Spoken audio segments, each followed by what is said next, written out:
Hello, Internet. Welcome back to Bramaged Goods. I'm your host, Dane Bramage, and of course, with me as always is Bob. I'm a duck, yo! Awesome.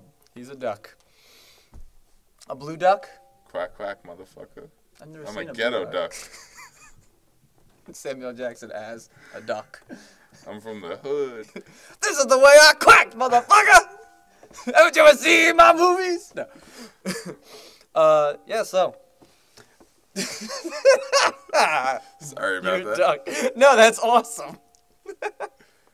I don't even know where to go after that. So I had an interesting experience on the internet. I've had this experience a lot on the internet. I say it like it's like the first time it's ever happened. This happens all the time, and people out there will know what I'm about to talk about. And when you're on Facebook or Twitter or whatever social networking gobbledygook you intend to go on, there's always like those people, you get like the friend request or the person following you, what have you, that's like their picture, it's someone you don't even recognize, you have no mutual friends, or maybe you have like one mutual friend, and you look at their info and you just kind of look at their picture and you're like, there's no way this is a real person, or this is like that, you know, this. But like, you know, it's usually their profile pic is like a cute girl or something, you know. Yep. But then you know the internet too well. You know it well enough to know like this isn't really what this person looks like or who this person even is. But you get that quick, like, fleeting thought of like, but maybe, just maybe, there's someone cute and interesting out there who thinks that I'm cute and interesting and wants to get to know me, some random stranger. And it's just sad. It just makes me sad every time it happens because I'm like, that sucks. That did actually happen to me last week. Yeah? And it was like a ninja one, too. Because usually Facebook's all up in your face, like on your phone. And it's like, hey, you got a message. Hey, someone friended you. Hey, it's someone's birthday. Hey, I'm just going to send you random things about nothing just to piss you off. Thanks, Facebook. But anyway, so I didn't even get, the thing on my phone. So I was on my computer, and I went, and I saw this, and I looked at the girl, and I was like, random girl in a bright pink bikini. Friend requested me. That's always nice. So I look, one friend in common. She has like 30 friends. Mm-hmm. I was like, no. So if you are real, and I did know you at some point, girl in bikini, feel free to add me again, but I have a feeling you're really a 50-year-old man in a van Utah with a glass dildo. Yes. Just ready to go. Actually, that's funny. I had something similar happen to me, like, just at the end of last month. Kind of a similar story. Somebody poked me on Facebook, and I recognized the name, but, like, not as somebody I know, but just, like, I think I've seen this name before, like, on somebody else's friends list. Sure enough, we had one mutual friend, and it was a kid that I don't even talk to anymore. Like, somebody I barely hung out with even in high school. Yeah. Like, we had mutual friends, and that's even why we hung out. It was just, like, at parties and stuff, I'd see this guy, I'd be like, hey, what's going on, man? Hey, how you doing? And that was about it. I think he worked at, like, Stop and Shop or something. He'd say hi to me whenever we'd cross paths when I'd be in there shopping, and I'd be like, oh, what's going on, man? You know. But that's the extent of our friendship. So this random person pokes me, and so I added them because it was kind of a pretty cute girl, and so like she adds me, and she's like, and then she direct messages me like right there, or whatever they call the messaging on the Facebook, but and she's like, oh hey, I'm sorry, I thought you were somebody else, and I was all like, yeah, no, these things happen. She's like, oh, but I see she's like, oh, and then she's like looking at my pictures, and then she starts like flirting with me, and I was like, this is pretty awesome, and she's like, oh wow, just whatever, blah, blah, blah, random, telling me I'm cute and stuff. And I'm like, really? Cute girl thinks I'm cute? When did this happen? I was like, this is actually pretty cool, and I'm getting kind of excited. But then, like, the other gear kicks in, like, wait, this is the internet. This is fucking Facebook, and this person has one mutual friend with me, and it's someone I don't even talk to. There's no way this is a real anything. This has to be some kind of something. Sure enough, within, like, 10 or 12 just little messages back and forth, she's telling me like, she's telling me where she's from, she's asking me where I'm from, asking me a little bit about myself. We're just kind of going back and forth. And then she tells me that she's a bikini model, and I'm like, sure you are. And then she goes, well, actually, she's like, do you think that you could like do me a favor? And she's like, we're friends now. And I'm like, what would you like? And she goes, can you just go on this site and vote for me in this bikini model contest? And then, I'm just like, what's the site? And then it turns out it's like, it looked like some kind of porn site or something. She sent me the link. I didn't even click on it. I just saw the name, and I was all like, and then she's like, and don't worry, once you go on, we'll delete your account the minute you vote. And I was all like, defriend. I was like, cancel. No. It's just I was like, yeah, of course it was a scam. Now, what is the purpose of the poke? I remember when the poke was introduced, it was a way to piss off your friend just by incessantly poking them.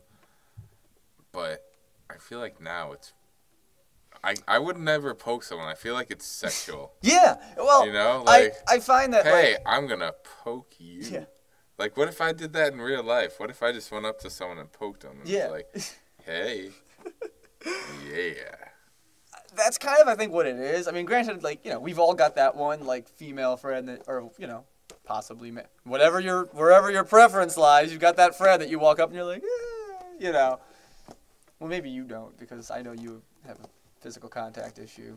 It's okay. Don't touch me, mofos! But, for the most part, everybody's got that one flirty friend or whatever that you physically poke one another. And I think the Facebook poke is an extension of that. It weirds me out when relatives do it. You've got those relatives that are 50 and they just learned about the Facebook and, the internet. And so they start going on and they want to be all hip and with it. And they always type LOL in big capital letters every time. And it's you don't need to do that. I get that you're LOLing.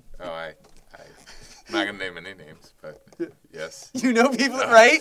I hate that more than anything when you can always tell somebody's internet age when they do that. It's you know what pisses me off even more? Mm-hmm.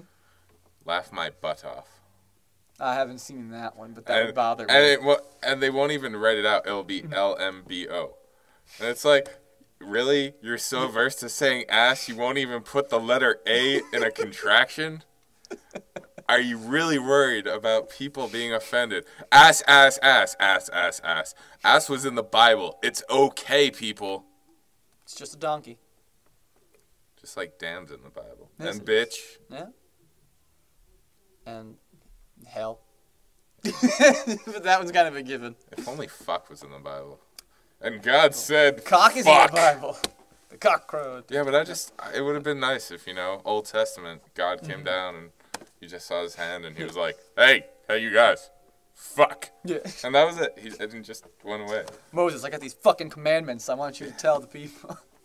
That'd be awesome. They wouldn't know what would you do if God came down and just said fuck you? Would you be like, so I need to go have sex? Or would it be like, you are a fuck, in a bad way? Or, what does it mean? They would spend the rest of their lives trying to figure out, what was God's message? Yeah. What was he trying to tell us? Be fruitful and fuckify. But anyway. I mean, the many uses of the word fuck. It can be anything. It's a great word. I have found that I actually read, you probably know this. I read recently that they say that swearing actually, swearing in certain instances actually relieves pain. Yes. If you hurt yourself or something. And I was like, that's awesome. I'm going to swear every time I stub my toe. And it's not just saying words loudly. Because if it's a non-swear curse word, it doesn't do anything. Oh, son of a monkey's uncle. Yeah. And then you just sound like an idiot. Yeah. I used to work, for a brief time, I worked as a desk clerk at a motel in town. And the owners were Indian, or wherever. Indian people, from India. Not Native American Indians. I know that people don't even call them that anymore, but I still think of it. They should be called Indians. I'm just going to go on a brief tangent here. I'm okay. sorry to distract. By all means, we'll go back to my Indian story. As someone who is part Cherokee, so you people can't be like, oh, he's just a stupid white cracker. What's he talking about? No, I'm a duck, and I'm part Cherokee. I'm bringing the duck thing. Yeah, I like the duck thing. It's good. Indian comes from the term Indios, as in of God. That's who they were talking about. When Columbus came and he was talking about the people. He said they were people of God. Amen. I'm not really religious. I don't know why I'm doing this. And then God said, fuck it. Yep. Going back to that. So now you know. They can be called Indians. If you want to be specific, American Indian. That's cool. Tell him Bob said it was all right. Bob said it was okay. Cherokee Bob said it was okay. Swift Bear, yo.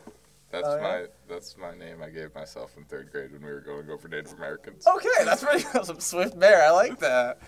What was mine? We did that in 2nd grade in my school, and I definitely had a name. I don't remember what it was now. My mom probably would remember if I asked her. She'd be like, "Oh, it was blah blah blah." And I'd be like, "Really? In 2nd? You remember that? Okay. Don't. I'm sorry, Mom. I know you watch this show. I love you, and I love your memory. I really do." He does. Yes. But anyway, so my Indian story. So like, you know, English was definitely all the owners and their whoever. It was like it was their 2nd language. Like they all had the very first language, yeah. They had the accent, you know. They had like, you know, the thick Indian accent, whatever. But one day, my boss was walking like from, you know, the front desk to his office, and he stubbed his toe because, you know, he's wearing sandals because they do that a lot, especially in the summer. Not that that's all that uncommon for people in general, but there's just, you know, I noticed they even in the winter a lot of them would be wearing sandals, and I was like, ow, those are some tough ass feet you people have. I don't wear sandals ever, let alone in the winter.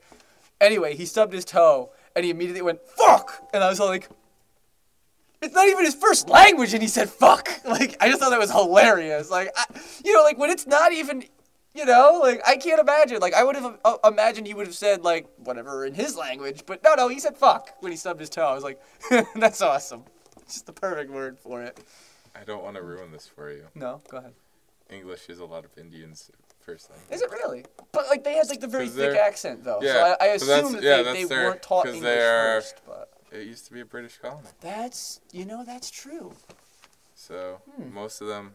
But usually the which is surprising because it's like everyone over there can speak English perfectly, except for the help people you talk to on the phone. It's like they interview people over there, and, you know, they probably have people with just, you know, Indian accents but speak perfect English. And they're like, oh, yeah, interesting. Nope, you're too good. And then they're going to give it to the guy who, you know. We want somebody more ethnic for this job. You're not And Indian enough. why do they say their name is like Ted and stuff? Your name's not Ted. Your name is Rajesh or something. Yeah, this guy's name, like he introduced himself as Mark, but his real name was like something Indian. I don't know. And it was like Mark in parentheses, and I was like, oh, it's easy enough. Well, I mean, I in second grade I knew there was a girl in our class who was like Indian, but she spoke with a British accent. So I always just assumed that the ones that were from like, you know, the areas that were more or less British just had that accent, you know what I mean? And then like the ones that it was like a second language. It was cool too. It threw everybody off when she would talk because you were like, be hot as hell. Mm-hmm. Was she cute? Do you remember her name? Could I look her up on Facebook now and see if she's really hot? Because an Indian girl with a British accent. Oh my god. I do remember her name. I won't say it on YouTube because that's just not right. I'm gonna be finding her. He's gonna try to find this girl. She was, I mean, it was second grade, so she looked like a child, like everybody else. Like we all look the same in second grade. But she probably is pretty now. I wouldn't doubt it. She was slim, you know. At least she wasn't like, and she didn't have any like weird boils or anything crazy about the face. So she's probably very pretty now, I would imagine. And on that note, we're gonna end it here on Bramaged Goods, so I can tell Bob the name. So, thank you, Internet. Stay classy. Keep quacking.